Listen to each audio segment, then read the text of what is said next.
நீங்க பார்க்குற இந்த படத்தோட பேர டிஸ்கிரிப்ஷன்ல குடுத்துருக்கேன். செக் பண்ணி பார்த்துக்கங்க. இந்த படம் ஒரு ஆத்தோரத்தில ஆரம்பிக்குது. அந்த ஆத்தோரத்தில நெறைய வீடுகள் இருக்கு.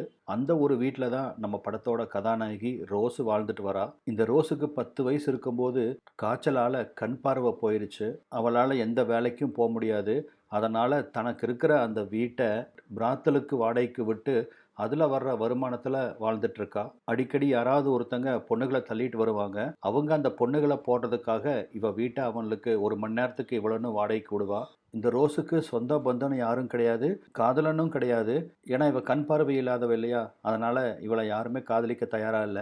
அதனால தன்னோட உடம்பு பசிய தீர்த்துக்கிறதுக்காக அங்க மேட்ருக்கு வருவாங்க இல்லையா? அவங்க போடுற சத்தத்த கேட்டு அவ தனக்கு தானே கை வேலை பண்ணிக்குவா. இப்படி தான் அவ லைஃப் போயிட்டுருக்கு. அது ஒரு குட்டி கிராமங்கிறதால ரோஸ தெரியாதவங்க யாருமே இல்ல. இவ மார்க்கெட்டுக்கு, கடைக்குன்னு வரும்போது இவ கூட அந்த மக்கள்லாம் ரொம்ப அன்பா பழகுவாங்க. ஏன்னா ரோஸுக்கு தான் யாருமே இல்லையே! அந்த ஒரு சிம்பத்தி தான். அவளுக்கு மைக்குன்னு ஒரு ஃப்ரெண்ட் இருக்கிறான். ஆனா அந்த மைக்குக்கு ரோஸு மேல தீராத காதலு. ஆனா ரோஸு அவன ஃப்ரெண்டா தான் நினைப்பா. எப்படியாவது தன்னோட காதல சொல்லி ரோஸ கல்யாணம் பண்ணணும் அப்படின்னு மைக்குக்கு கொள்ள ஆசை. ஆனா ரோஸு கிட்ட சொன்னா, "போடா விளையாடாத. நான் உன்ன நல்ல நண்பனா தான் பார்க்குறேன்" அப்படின்னு ஒரே வார்த்தையில அந்த சாப்டருக்கு ஃபுல் ஸ்டாப் வச்சுருவா. 2 நாளா பிசினஸ் ரொம்ப டல்லு. அதனால ரோஸுக்கு வருமானமே இல்லாம போகுது. இன்னைக்காவது யாராவது வருவாங்களா அப்படின்னு அவ எதிர்பார்த்துட்டு இருக்க சமயத்துல ஒரு ஜோடி போட்டுல ரோஸோட வீட்டுக்கு வராங்க. அப்பாடா இன்னைக்கு ஒரு ஆள் கிடைச்சிட்டாங்க அப்படின்னு சந்தோஷமா அவங்களுக்கு வாடகைக்கு விடுறா. வந்தவனும் ஒரு மேட்ர கூப்பிட்டு வந்திருப்பான் போல இருக்கு. சும்மா அந்த புள்ளைய புடி புடின்னு புடிக்கிறான். அது பார்த்தீங்கன்னா அவங்கிட்ட சிக்கிட்டு கத்து கத்துன்னு கத்துது. என்ன விடுறா அப்படின்னு. ஆனா அந்த காண்டாமிருகம் அவளை விடுற மாதிரி இல்ல. இந்த சத்தத்தையெல்லாம் வெளியே உட்காந்து ரோஸு ரசிச்சு கேட்டுட்டு இருக்கிறா. ஒரு வழியா வந்தவன் மேட்டர்லாம் முடிச்சுட்டு வெளியே போற சமயத்துல அவளுக்கு வாடகை கொடுக்கணும் இல்லையா? பேசின அமௌண்ட் கொடுக்காம இந்த பொண்ணு கண்ணு தெரியாதவ தானே அப்படின்னு சொல்லிட்டு கம்மியான அமௌண்ட் கொடுக்குறா. ஆனா ரோஸு பண விஷயத்துல கில்லி. கையால தொட்டு பார்த்தே அது எத்தனை ரூபா அப்படிங்கிறத கண்டுபிடிக்க கூடியவோ. அதனால அவ கண்டுபிடிச்சிடுறா. மிச்ச பணத்தை எடுத்து வைடா அப்படின்னு கராரா அவங்கிட்ட பேசி மிச்ச பணத்தையும் வசூல் பண்ணிடுறா. உனக்கு 2 கண்ணு இல்லாட்டி என்ன? உடம்பெல்லாம் கண்ணு தான் அப்படின்னு வந்தவனும் புலம்பிட்டே பணத்தை கொடுத்துட்டு போறான். பணத்தை வாங்கி ஒரு பெட்டியில பத்திரமா போட்டு வைக்கிறா. அதுக்கப்புறமா மேட்ரு பண்ணி முடிச்சுட்டு அவங்க 2 பேரும் போயிருப்பாங்கல்ல, அந்த ரூமுக்குள்ள வரா. அவங்க மேட்ரு பண்ண அந்த பெட்டு பக்கத்துல எதையவோ தேடுறா. என்னத்த தேடுறான்னு பார்த்தா அவன் பலூன் போட்டிருப்பான்ல, அந்த பலூன் ஃபுல்லா அவன் கஞ்சியா இருக்கும். இவ உடம்பே சிலிர்த்துக்கும். உடனே துணி எல்லாத்தையும் கழட்டி வீசிட்டு அந்த பெட்ல படுத்துட்டு அந்த காண்டாமிருகம் கழட்டி போட்ட பலூன்ல இருக்கிற கஞ்சியெல்லாம் தன்னோட உடம்புல ஊத்தி தேய்ச்சிட்டு அவனே இவளை போடுற மாதிரி ஃபீல் பண்ணிட்டு அவ கையாலேயே அவ சுய இன்பம் பண்ணிக்கிறா. அன்னைக்கு நைட்டு மைக்கு இவளுக்கு தேவையான பொருள் எல்லாம் வாங்கிட்டு வர்றான். ரோஸுக்கு இருக்கிற ஒரே ஃப்ரெண்டு அவன் தானே. அதனால ரோஸு என்ன வேணும்னாலும் அவங்கிட்ட தான் கேட்பா. அவனும் டெய்லி நைட்டு வேலையை முடிச்சுட்டு அதை வாங்கி கொண்டு வந்து கொடுத்துட்டு போவான். அவளுக்காக வாங்கிட்டு வந்த ஒரு பர்ஃப்யூமை கொடுக்குறான். அந்த பர்ஃப்யூம் வாசம் ரோஸுக்கு ரொம்ப பிடிக்குது. ரொம்ப நல்லா இருக்குடா அப்படின்னு சந்தோஷப்பட்டு அதை வாங்கிக்கிறா. அப்பதான் அவனும் தைரியத்தை வரவழைச்சிட்டு, நான் இன்னைக்கு டவுன்ல ஒரு பிட்டு படம் பார்த்தனா, ரொம்ப சூடா இருக்கேன், உன்னை போடணும் அப்படின்னு அவளை அப்ரோச் பண்றான். ஆனா அவளோ, போடா உனக்கு எப்ப பார்த்தாலும் விளையாட்டு தான் அப்படின்னு அவன் கொமட்டிலேயே குத்தி அவனை அனுப்பிச்சு விட்டுறா.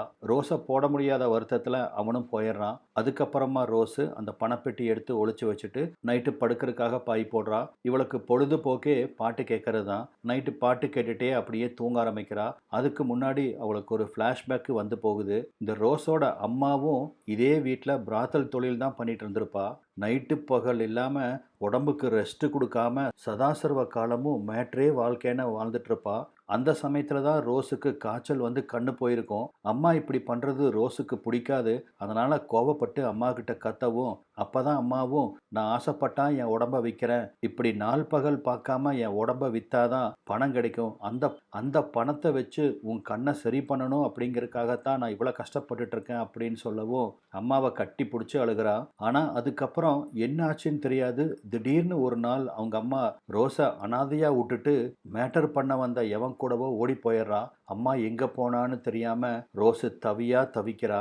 பல நாட்கள் சாப்பிடாம தூங்காம அம்மாவை நினைச்சு அழு அழுன்னு அழுகவும் அந்த ஊர் மக்கள் தான் அந்த சமயத்துல அவளுக்கு ஆதரவா இருந்திருக்காங்க.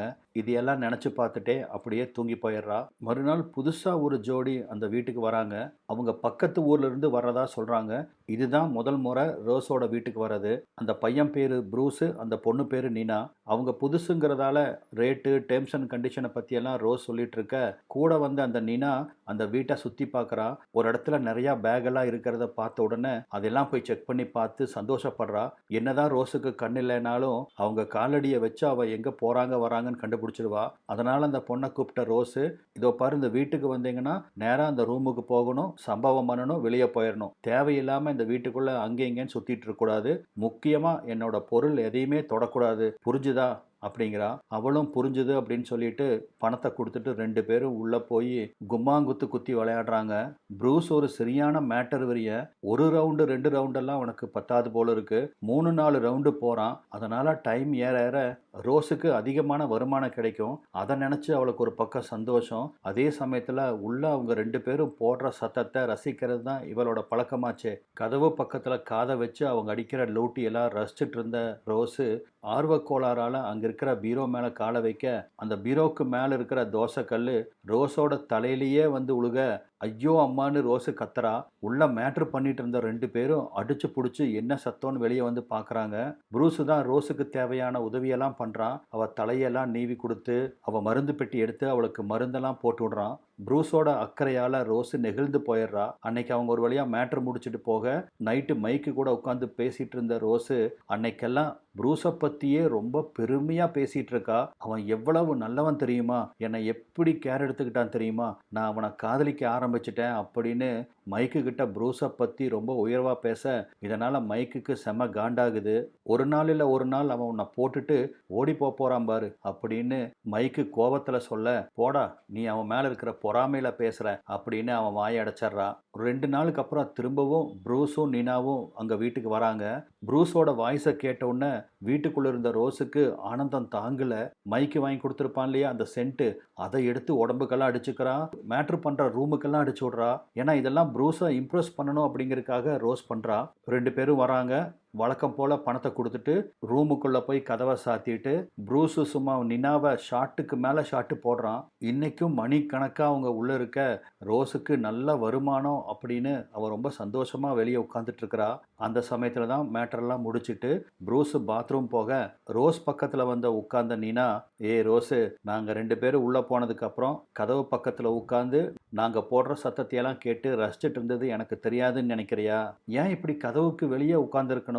நீ விருப்பப்பட்டீன்னா நீயும் உள்ள வரலாம். நம்ம 2 பேரும் சேர்ந்து கொட்டைய பிதுக்கி எடுக்கலாம். என்ன சொல்ற அப்படின்னு நினா கேட்கவும், ஆரம்பத்தில் ரோஸு இல்லை இல்லை அப்படியெல்லாம் இல்லை, எனக்கு இதில் கொஞ்சம் கூட விருப்பம் இல்லை அப்படின்னு ரோஸு மறுக்கிறா. உனக்கு விருப்பம் இருக்குன்னு எனக்கு தெரியும். நீ விருப்பப்பட்டினா நம்ம 3 பேரும் சந்தோஷமா இருக்கலாம். உனக்கு உண்டான வாடகையும் கொடுத்துருவோம். நீ கனவுலையும் நினைச்சு பார்க்காத அளவுக்கு ப்ரூஸ் உனக்கு சுகமும் கொடுப்பான் அப்படின்னு அவளை கன்வின்ஸ் பண்ணிட்டு இருக்கிறா. அதே சமயத்தில் ப்ரூஸ் வரவும், சரி நாங்கள் கிளம்புறோம், நான் சொன்னதை மட்டும் யோசிச்சுக்கோ அப்படின்னு சொல்லிட்டு நினா அங்கிருந்து போயிடுறா. வழக்கம் போல அன்னைக்கு மைக்கு வீட்டுக்கு வர அவன்கிட்ட இந்த விஷயத்தையெல்லாம் ரோஸு சொல்றா. ஏண்டா மைக்கு, 3 பேரும் சேர்ந்து பண்ணலாங்கிறா, அது எப்படிடா, எனக்கு அதை பத்தி ஒண்ணுமே தெரியாதே அப்படின்னு ரோஸ் அவங்கிட்ட கேட்கவும், அதுவா, குத்த வச்ச உங்க 2 பேர்த்தையும் குத்தி எடுப்பான். அவன் மேல ஏறி குதிரையோட்ட, அப்புறம் நீ குதிரையோட்ட, செம மஜாவா இருக்கும். அது மட்டும் இல்லாம நீ குதிரையோட்ட உன் ஃப்ரெண்டு காயடிப்பா, சொல்லவே வேண்டாம், அப்படி ஒரு சம்பவமா இருக்கும் அப்படிங்கிறான். இப்படி மாத்தி மாத்தி நீங்க 2 பேரும் செம மஜாவா இருப்பீங்க அப்படின்னு அவன் சொல்ல, மைக்கு சொன்னதெல்லாம் கேட்டு ரோஸோட உடம்பு சிலிர்க்க ஆரம்பிக்குது. உசுப்பேறி போயிருந்த ரோஸு அவளே தன் கையால கிணத்துல இருந்து தண்ணி சேர்ந்த ஆரம்பிக்கிறா. இதை பார்த்த மைக்கு, நீ ஏன் கஷ்டப்படுற ரோஸு, என் கைதான் இருக்கே அப்படின்னு சொல்லி அவ கிணத்துல தண்ணி சேர்ந்த ஆரம்பிக்க ரோஸு துள்ளி குதிக்கிறா. ஏன்னா இப்பதான் முதல் முறையா அவ கிணத்துல இருந்து வேற ஒருத்தன் தண்ணி சேர்ந்துறான். சூடு தாங்க முடியாத அவளும், ஏன் மச்சான் பார்த்துட்டு இருக்கீங்க, அந்த உலக்கை எடுத்து குத்துங்க மச்சான் அப்படின்னு சொல்லவோ, எத்தனை வருஷமா மைக்கு இந்த மாதிரி ஒரு சந்தர்ப்பம் கிடைக்காதா அப்படின்னு காத்துட்டு இருந்தான். உடுவானா பின்ன, அவ சொன்னதுதான் தாமதம். அவன் உலக்கை எடுத்து அந்த சின்ன ஆட்டாங்கல்லுக்குள்ள குத்த ஆரம்பிக்கிறான். இப்பதான் முதல் முறையா ரோஸு உலக்கையில குத்து வாங்குறா.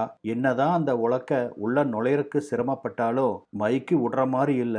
எப்படியோ நுழைச்சு கிழச்சு அந்த கடப்பாறைய அம்மிக்கல்லுக்குள்ள இறக்கிடுறான். மைக்கு சொன்னதையெல்லாம் கேட்டு ரோஸோட உடம்பு சூடாக ஆரம்பிக்குது. இதுதாண்டா சாக்கு அப்படின்னு மைக்கு அவளை உசுப்பேத்தி அவன் கையாலேயே அவ கிணத்துல இருந்து தண்ணி சேர்ந்த ஆரம்பிக்கிறான். இதனால சூடான ரோஸும், ஏன் மச்சான் கையால கிணத்துல இருந்து தண்ணி சேர்ந்துற, அந்த உலக்கைய விட்டு சேர்ந்து மச்சான் அப்படின்னு அவன் தண்ணி சேர்ந்துறதுக்கு சௌரியம் பண்ணி கொடுக்குறா. அவளதான் மைக்கு எத்தனை வருஷமா அந்த உலக்கையில தண்ணி சேர்ந்தனும் அப்படின்னு காத்துட்டு இருந்தான். அந்த உலக்கைய வச்சு கிணத்துக்குள்ள குத்து குத்துன்னு குத்தி தண்ணி அத்தனை வெளியெடுக்கிறான். ஆனா பாருங்க, இந்த மைக்கு ரொம்ப அவசரக்காரன் போல இருக்கு. 2 நிமிஷம் கூட ஆகல, அவன் தம்பி எச்ச துப்ப ஆரம்பிக்கிறான். உடனே அவன் என்ன பண்றானா, இந்த சூடான கஞ்சி குடி அப்படின்னு அவ வாயை திறக்க சொல்லி கஞ்சிய வாயில ஊத்துறான். இது வரைக்கும் அவ கஞ்சி குடிச்சதே இல்லையா, அதனால அவளுக்கு அந்த டேஸ்ட் பிடிக்காம அப்படியே கொமட்டிட்டு வருது. போய் வேன்னு வாந்தி எடுக்கிறா.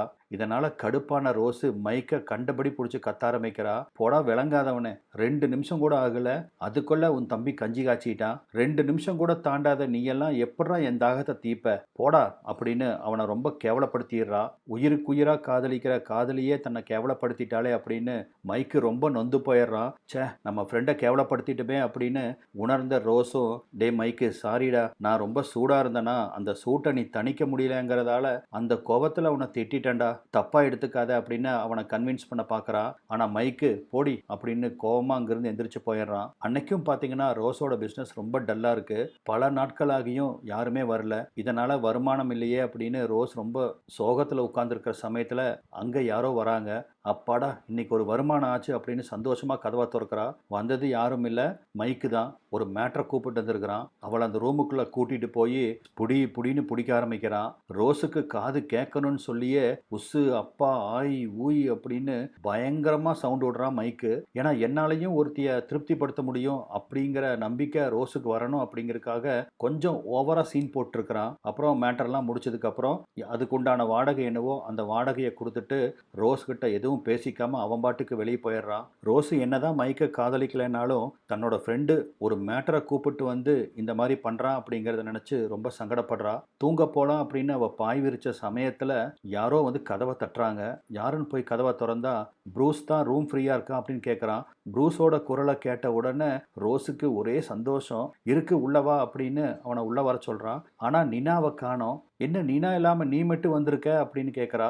பின்னாடி வந்துட்டு இருக்கா, அது வரைக்கும் நான் இங்க வெயிட் பண்ணலாமா அப்படின்னு கேட்க, உள்ளவா அப்படின்னு அவனை ரோஸ் உள்ள அனுமதிக்கிறா. சரி, நான் ரூமுக்குள்ள போய் ரெஸ்ட் எடுக்கிறேன் அப்படின்னு ப்ரூஸ் உள்ள போக ரோஸ் ஒரு தவிப்பா வெளியே காத்திருக்கிறா. உள்ள போன ப்ரூஸ் கொஞ்ச நேரத்திலேயே கையடிக்க ஆரம்பிக்கிறான். அந்த முனகல் சத்தத்தை கேட்டு கதவு பக்கத்துல வந்து வழக்கம் போல ரோஸ் காது வச்சு என்ன நடக்குது அப்படின்னு கேட்கறா. அவன் உச்சத்துக்கு போற சமயத்துல அவ கையாலேயே சுய இன்பம் பண்றா. அவளால அடக்க முடியாத அளவுக்கு அவ சூடாக, அவளால சத்தத்தை அடக்க முடியல. இந்த சத்தத்தை கேட்ட ப்ரூஸ் வெளியே வர்றான். அவ்வளவுதான், ரோஸ பிறந்த மேனியா பார்த்த உடனே ப்ரூஸால அவன் தம்பியை அடக்கவே முடியல. ரோஸை தூக்கிட்டு போய் அவன் தம்பி தட்டு தட்டுன்னு தட்டுறான். ரோஸும் ப்ரூஸோட தம்பிக்குள்ளேயே சுத்தமா முழுகி போயிடுறா. எந்தவித எதிர்ப்பும் காட்டாம அவங்கிட்ட செம்மையா குத்து வாங்குறா. இந்த சமயத்துல பூனை மாதிரி அந்த நினா வீட்டுக்குள்ள வர்றா. ரோஸு தான் இங்க மும்முரமா குத்து வாங்கிட்டு இருக்காளே, அதனால அவ வேற ஒரு உலகத்துல இருக்க போக இங்க என்ன நடக்குதுன்னு அவளுக்கு தெரியல. நினா உள்ள வந்ததும் தெரியல. உள்ள வந்த நினா அடுத்த நிமிஷம் ரோஸு பணத்தை எல்லாம் ஒரு பேக்ல போட்டு ஒளிச்சு வச்சிருப்பா இல்லையா, அந்த பேக்கை திருடுறா. ஆக்சுவலா இது ப்ரூஸும் நினாவோட திட்டம். ரோஸு நிறைய பணம் வச்சிருக்கா அப்படிங்கிறத இவங்க ஒவ்வொரு தடவையும் உள்ள வரும்போது பார்த்து தெரிஞ்சுக்கிட்டாங்க. அந்த பணத்தை இன்னைக்கு ஆட்டைய போடணும் அப்படின்னு தான் பர்பஸாவே ப்ரூஸ் முன்னாடி வந்து ரோஸோட உணர்வை தூண்டி விட்டு அவ கூட மேட்டர் பண்ணிட்டு இருக்கிற சமயத்துல நினா உள்ள பூந்து பணத்தை அடிக்கணும். அவங்க பிளான் சக்சஸ் ஆகுது. பணத்தை அடிச்சுட்டு அவ வெளியே ஓடுற சமயத்துல கரெக்டா அங்க மைக் வந்துடுறான். பணத்தோட ஓடுற நினாவை அவன் கையும் களவுமா பிடிச்சிடுறான். ஆனா நினா பாத்தீங்கன்னா மைக்க அடிச்சு தள்ளிட்டு பணத்தோட ஒரே பாய் பாஞ்சிடுறா. ஆனா மைக்கும் அவளை விடுற மாதிரி இல்ல. துரத்திட்டு ஓட அந்த ஊர் மக்கள் எல்லாம் ஒன்று சேர்ந்துடுறாங்க. அவங்களை எல்லாம் டைவர்ட் பண்ற விதமா அந்த நினா பணத்தை எல்லாம் தூக்கி வீசுறா. பணமெல்லாம் காத்துல பறந்து போய் உழுக நினாவை பிடிக்கிறத விட்டு அந்த ஊர் மக்கள் எல்லாம் காத்துல பறக்கிற பணத்தை பொறுக்க ஆரம்பிச்சிடறாங்க.